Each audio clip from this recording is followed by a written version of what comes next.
Before the headlines, Junko was just a bright, ambitious 17-year-old with dreams of a quiet, happy life. She lived in Misato, a quiet suburb in Saitama Prefecture, Japan. Her home was modest, shared with her parents and two brothers. Her room, like many other teenage girls in the late 80s, had Polaroids on the wall, a school bag in the corner, and the soft hum of a cassette deck spinning familiar songs late into the night. She studied hard. Her grades were above average, and her attendance record nearly perfect. Her teachers described her as polite, respectful, focused. Her classmates remembered her not for being flashy or loud, but for the way she seemed to always be in control. Disciplined. Quietly determined. She had a part-time job at a plastic molding factory after school. Not because she had to, but because she was saving for a graduation trip. A reward she promised herself after years of discipline. She had already accepted a post-graduation job at an electronics retailer. Her parents were proud. She made things easy for them. She didn't argue. She didn't stay out late. She followed the rules. She wasn't the kind of girl who made enemies. Her dream, if she ever let herself speak it out loud, was to live peacefully. Not extravagantly. Just enough to live quietly, perhaps start a family one day, and have her own space to feel safe in. But Junko Furuta would never make it to graduation. And the space she would call home for the final days of her life, was anything but safe. Pause, shift tone subtly to darker suspense. On the afternoon of November 25, 1988, Junko left work at her part-time job around 8 p.m.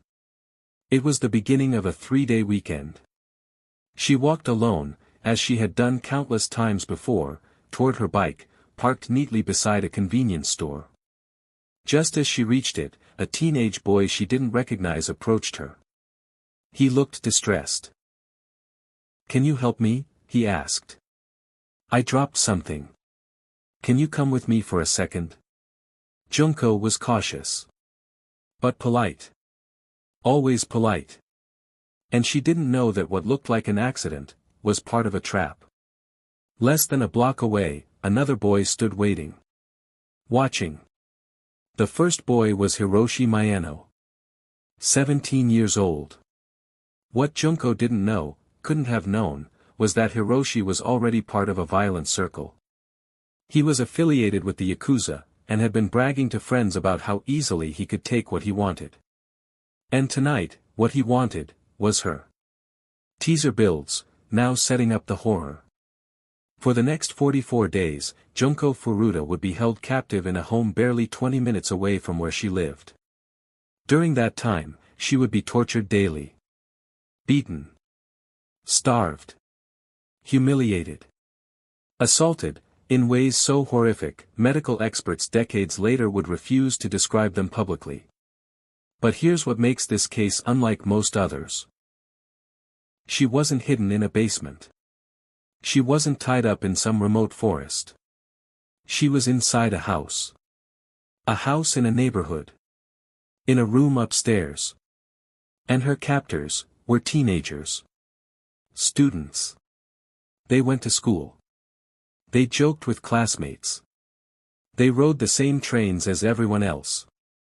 And then, after school, they came back to that house, to continue what they had started. All while Junko lay on a bare floor, in a room with no heat, no windows, and no hope.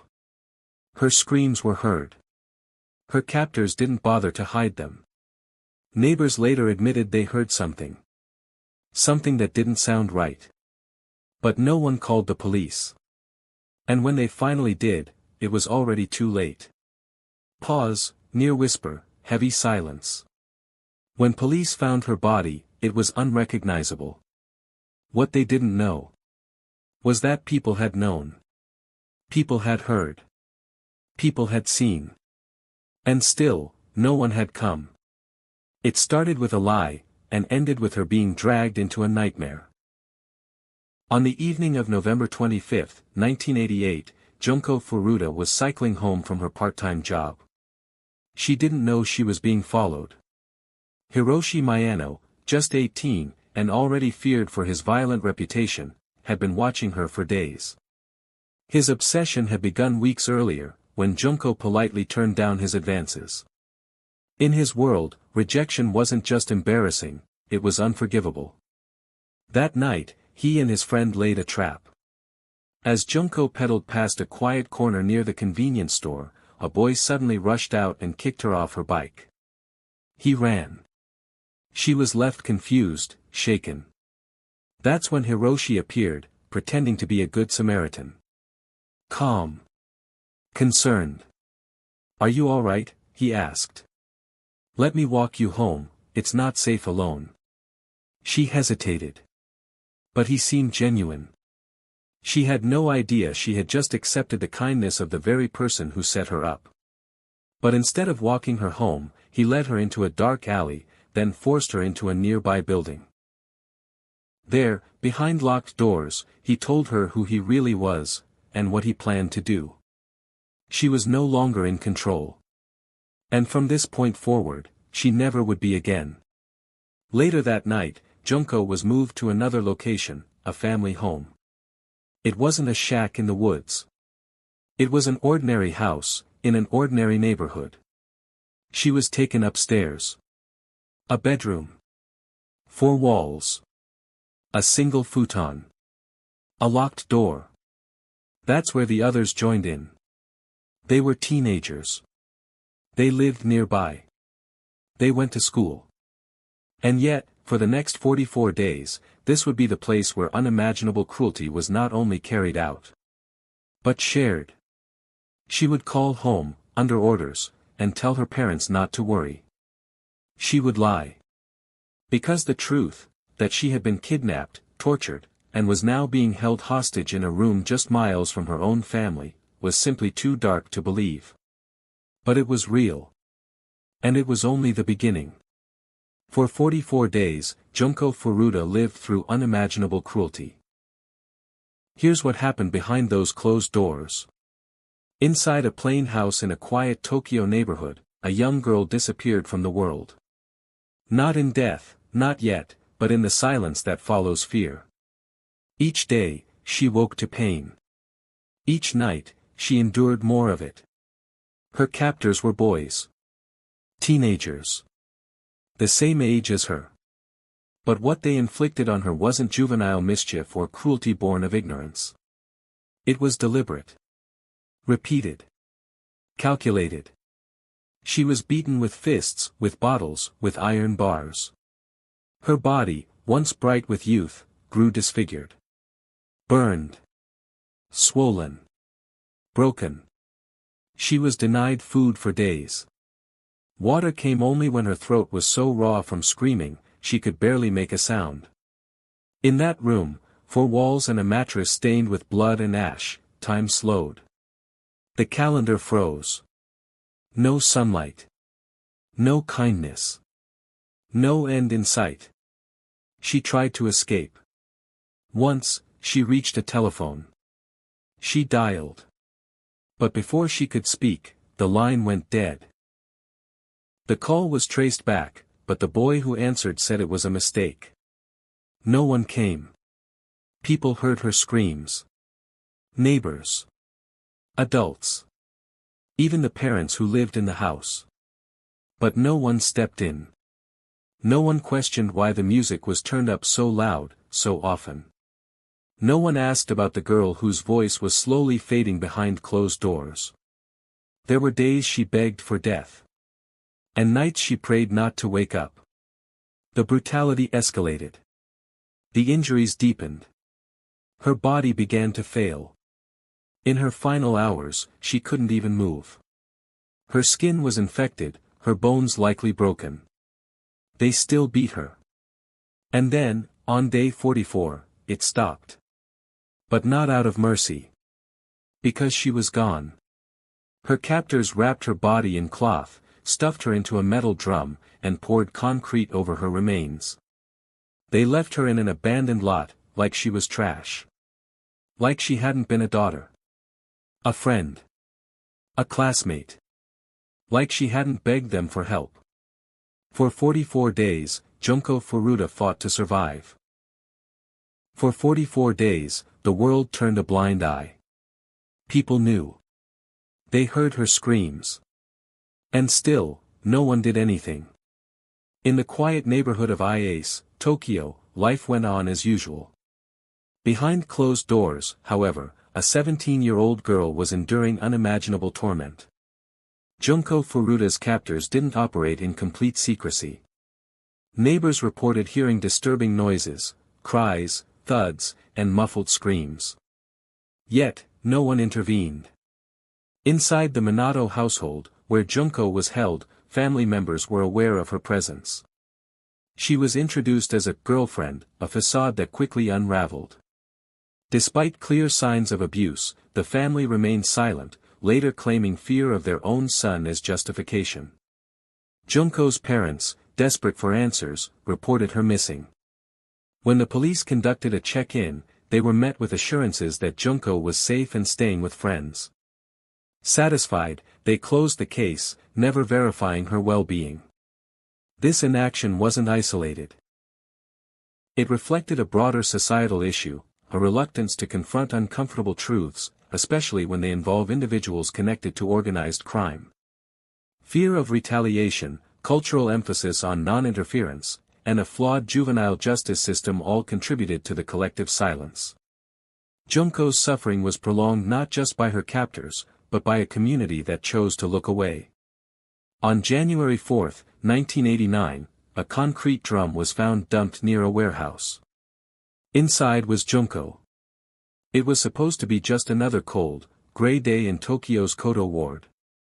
But amid the rusted steel and forgotten buildings of an abandoned warehouse district, something waited, silent and sealed in concrete. A construction worker, checking a derelict property, noticed an unusually heavy 55-gallon drum tucked in a corner near a warehouse. It had no markings. It reeked of decay. When police were called in to inspect it, they found the drum filled to the brim with concrete. What they found buried inside would send shockwaves through Japan. The body inside was compressed, broken, and barely recognizable. What little remained of Junko Furuta had to be identified by fingerprints and remnants of the clothing she had worn on the day she vanished. Her face was unrecognizable. Her hands, crushed. Her internal injuries were extensive. Her body told the story no one had listened to. The case, which had gone cold since her disappearance in November, was suddenly reawakened. Investigators connected the discovery to an earlier report. A teenage girl had been held captive, but the investigation had been dropped. This time, there was no ignoring it. Police opened a full investigation. Search warrants were issued. Suspects were identified. And what came next horrified even the most hardened officers. Her killers walked free after just a few years. This is how the justice system betrayed Junko, again. In the aftermath of Junko Furuta's horrifying death, 4 teenage boys were arrested. They had held her captive, tortured her for weeks, and ultimately murdered her. The nation waited for justice. But what followed left the public stunned. The ringleader, Hiroshi Miyano, received a sentence of 20 years. His accomplices, Joe Ogura, Shinji Minato, and Yasushi Watanabe, were sentenced to as little as 5 to 9 years. They were tried as juveniles. None received life in prison. None faced the death penalty. To many, this wasn't justice. It was a betrayal. The law protected their identities because of their age, but a few journalists and publications defied this, believing the public had a right to know who these boys were. For crimes this severe, anonymity felt like a shield they hadn't earned. Protests erupted. People marched with candles, photos of Junko in hand. The media blurred her story behind legal red tape, but the country couldn't forget her name. Nor could they understand how such a brutal crime could be met with such leniency. Junko's story became a symbol, not just of tragedy, but of a justice system that, in the eyes of many, failed her. The outrage echoed through courtrooms, classrooms, and parliament halls. And yet, the verdicts remained unchanged. Junko's name still echoes in Japan, as a symbol of justice denied, and innocence lost. Years have passed since her story first broke into the headlines, but Junko Furuta has never truly left the public consciousness. What happened to her wasn't just a crime, it was a national wound. And that wound still hasn't healed. In the years following the trial, her case became a reference point in debates about juvenile justice. How could such cruelty be met with such light punishment? The question echoed in courtrooms, newsrooms, and living rooms across the country. Though her killers served their time, the court of public opinion never closed. Her name became shorthand for a system that had failed, not once, but repeatedly. First when no one helped. Then when the law offered only half measures.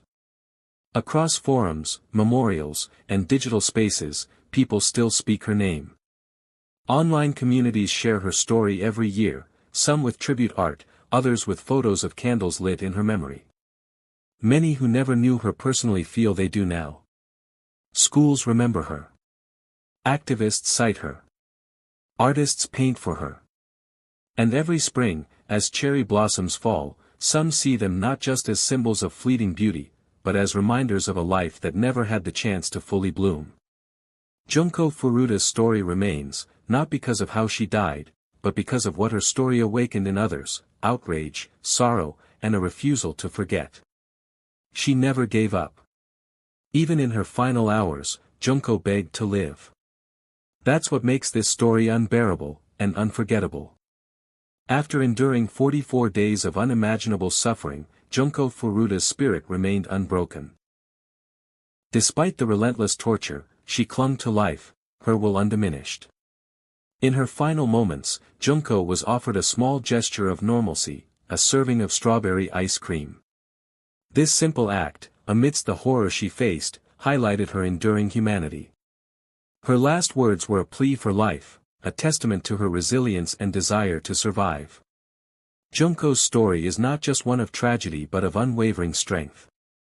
Her legacy serves as a poignant reminder of the need for justice and the protection of the innocent. Would you have helped her? Would anyone? Let us never forget her name. Junko Furuta. This question lingers long after the story ends. Could anyone have stopped the nightmare? Did anyone try hard enough? And, above all, was justice truly served? Junko's case exposes cracks in a system meant to protect the vulnerable. A system that failed her, and failed society.